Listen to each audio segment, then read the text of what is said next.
poder corrompe, y el poder absoluto corrompe absolutamente, dijo Lord Acton. Y más allá del ingenioso juego de palabras, día a día notamos que esto es una realidad indiscutible. Un simple pantallazo por la historia bastará para revelarnos que siempre el hombre, al ejercitar el poder, termina, en mayor o menor medida, corrompido. Desde la decadencia de los grandes imperios, hasta la aniquilación de las revoluciones libertarias, se han producido siempre por la corrupción a la cual el poder cede. El monarca, o el presidente, el parlamento o el líder revolucionario, son confrontados a diario con sus propias miserias humanas, cuando el poder comienza a ejercer en ellos el mágico influjo de sus designios. No existe gobierno capaz de dominar esa ansia, ni régimen que logre desterrar de todos sus integrantes la corrupción a la cual el poder nos somete, pues, si solo un hombre sucumbe ante esto, todo el movimiento será a la postre corrompido. No ha encontrado la humanidad, hasta la fecha, forma de lograr emanciparse de este mal. No ha habido palabra ni castigo que consiguiera sacar de sobre los gobiernos del mundo el manto infame de la corrupción del poder. Podría concluirse por esto mismo, que la naturaleza humana es corrupta, y de allí la imposibilidad de liberación. Sin embargo, ello sería invertir el orden de los factores, para alterar el producto resultante. Pues no hablamos aquí de la corrupción en sí, sino del poder que nos hace caer en ella. No es, de este modo, el hombre corrupto por naturaleza, sino que solo se corrompe al ostentar sobre sí el manejo del poder. Sin embargo, el concepto mismo de este principio, a pruebas vistas, inexorable, es de una consistencia tan subjetiva, que nos hace perder de vista el origen de su fundamentación. El poder corrompe. Pero, ¿qué es el poder? Si todos nacemos iguales, desnudos y en el llanto, necesitados de la leche materna para subsistir, indefensos ante las inclemencias de un mundo hostil a nuestra conformación de infante, ¿cómo puede ser que algunos hombres prevalezcan sobre otros en la manipulación de un poder sobre sus iguales? Es verdaderamente curioso, pero nos han enseñado, desde hace mucho tiempo, que el poder corrompe, increíblemente, han olvidado explicarnos qué es el poder, para que podamos defendernos de él. Partamos de una hipótesis, que no pretende veracidad científica, sino simplemente recurso argumentativo. Supongamos que, cuando el hombre aún no era el hombre, desde un planteo evolucionista, se comportaba como un mamífero más sobre la Tierra, y por ello su conducta social estaría estructurada como la de una manada, con sus hembras cuidando las crías, sus machos cazando o recolectando para todos, y, por supuesto, su macho dominante como líder. El líder es, por esta cuestión de la selección natural, quien se apareará con las hembras. Su fortaleza física presupone en este planteo hipotético creado por Darwin, que las crías resultantes de este apareamiento tendrán más posibilidades de sobrevivir, que las resultantes del apareamiento con machos más débiles. El macho dominante es el más fuerte y mientras continúe siendo el más fuerte, se irá rigiendo la manada. Él comerá primero y mejor, y su vida será despreocupada. Allí no hay corrupción posible porque, al profundizar en el concepto, notamos que ese aparente poder no es tal. El líder de la manada cumple una función específica dentro de la misma, como todos los demás, y sus atribuciones no son ni más ni menos que las del resto. Él es el encargado de la prole y para ello necesita el mejor alimento y el mayor ahorro de energía, pues en ello va la continuidad de la especie. Al mismo tiempo, no sería nada de él sin los cazadores ni las criadoras. Cada uno cumple su función, y los conflictos que ocasionan su situación de macho dominante están dados, mayoritariamente, en la necesidad natural de los otros machos de aparearse también. Tal vez el sistema no sea noble ni bueno, pero es un sistema fundamentado en lo animal, es decir, en lo irracional, y no puede pretenderse de él algo mejor o más justo. Pero sucede que un día el hombre comienza a ser hombre, escucha dentro de sí la voz de la razón que le habla y comprende que debe separarse del resto de los animales y sus procedimientos. Mira a su manada y entiende que su reinado es finito, que un día sus fuerzas menguarán y otro macho, más joven le arrebatará el poder de aparearse, condenándolo al destierro de la manada y a la muerte por inanición. Entonces piensa, tengo que hacer algo para evitarlo. Así junta a 3 o 4 machos fuertes y les dice, esto no puede seguir así, ustedes tienen derecho a algo mejor. Si cuando mi fuerza decline me siguen sosteniendo como líder de la manada, yo les permitiré ahora mismo aparearse con algunas hembras, viejas o estériles, y los dejaré comer primero de las sobras que yo deje. Los otros 3 o 4 hombres fuertes, pero muy jóvenes aún para hacerles frente, Aceptan el trato por considerarlo provechoso para ellos, y la evolución sigue su curso. La manada deja de ser una sociedad donde cada uno cumple un rol específico compartiendo mutuamente los beneficios de ello, y pasa a transformarse, movido por los intereses de la posesión propia por sobre la común, en un feudo, con rey, ejército y plebe. La corrupción ha comenzado, porque el poder ha comenzado. El planteo es absolutamente ficcional, y podrá tachárselo de eso mismo en desmedro de la argumentación, sin embargo, vale como ejemplo. Porque haya sido como haya sido la evolución de la sociedad humana, hubo un punto en el cual dicha sociedad entre los hombres dejó de ser tal, para ceder terreno a la explotación de los unos sobre los otros. Y en ese punto, corrupción y poder nacieron al unísono. No hay argumentación lógica que permita el sostenimiento del poder en unos pocos en desmedro de la mayoría, si esos pocos no han pactado beneficiarse entre ellos.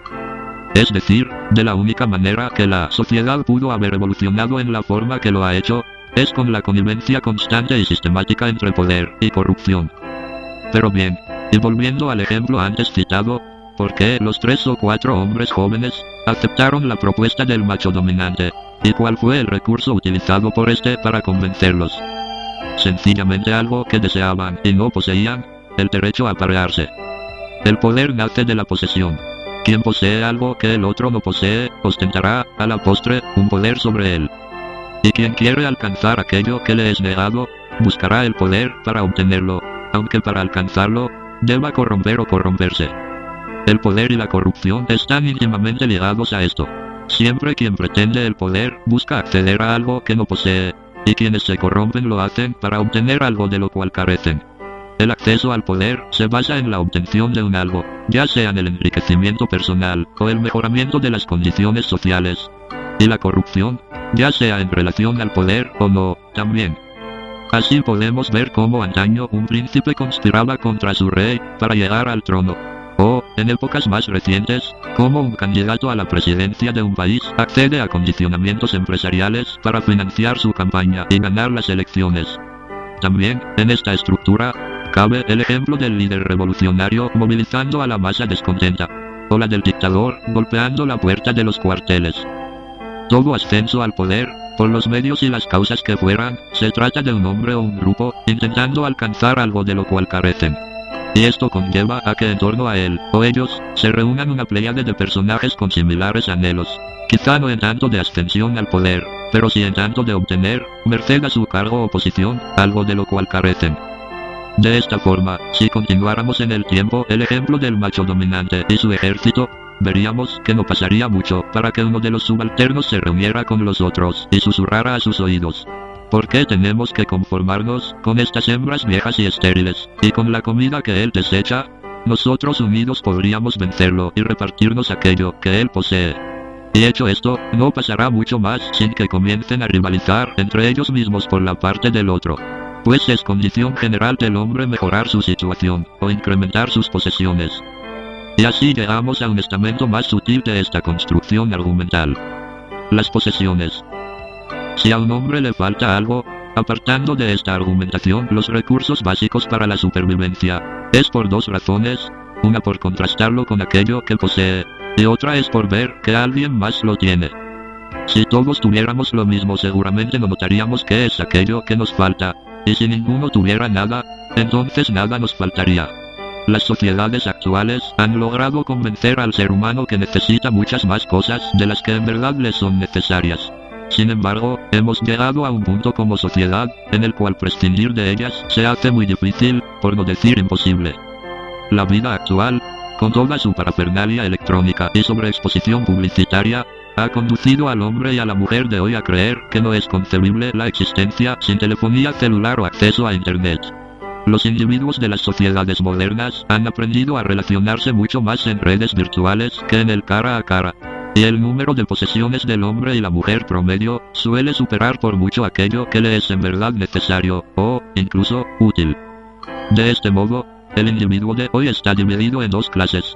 Los que tienen de más sin saberlo y los que no tienen nada sin poder evitarlo. Más allá de esto, la firme sensación de incompletud que el consumismo exacerbado trae aparejado para poder funcionar, nos impulsa constantemente a desear todo aquello que se nos ofrece por los medios publicitarios. Es condición sine qua non de las actuales sociedades, que el individuo se sienta incompleto, para llenar ese vacío con la pulsión de consumir. Y esta tendencia desenfrenada por el consumo, es, además de muchas otras cosas, extremadamente funcional a la corrupción. Pues, cuanto más necesidad de posesiones tenga una persona, más limitado a alcanzarlas se verá, y más factible de corromperse será, con tal de acceder a ellas. Incluso actualmente se ha llegado al nivel de poder corromper o someter al individuo, no solo para alcanzar aquello que no posee, sino para no perder aquello que ya alcanzó.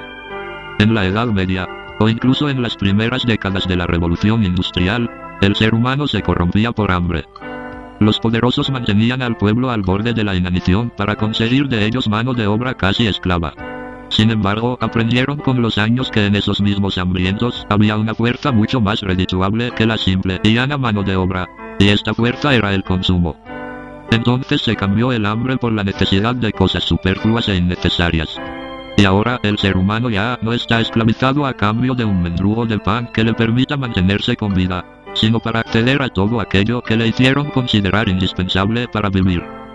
A pesar de esto, no se plantea aquí ningún retroceso en el nivel de vida medio de la población, aun considerando muchas de las posesiones de la vida moderna como superfluas o innecesarias. Ellas ya son derechos adquiridos de los ciudadanos, y por ende son irrenunciables.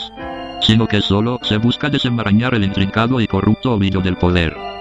El combatir las posesiones como forma de combatir la corrupción del poder, es perder la lucha antes de comenzarla, y no es sensato transitar ese camino. Si nos han asegurado que necesitamos todas estas cosas para vivir, entonces ahora nos corresponden por derecho. Llevan siglos educándonos en el consumo creyendo que con el estómago más o menos lleno seríamos más fáciles de manipular, y de hecho lo somos. Sin embargo, la increíble industria devenida de ello, ha logrado conectar a todas las fuerzas de las distintas sociedades de tal modo, que el cooperativismo es ya como una fruta madura que espera ser cosechada.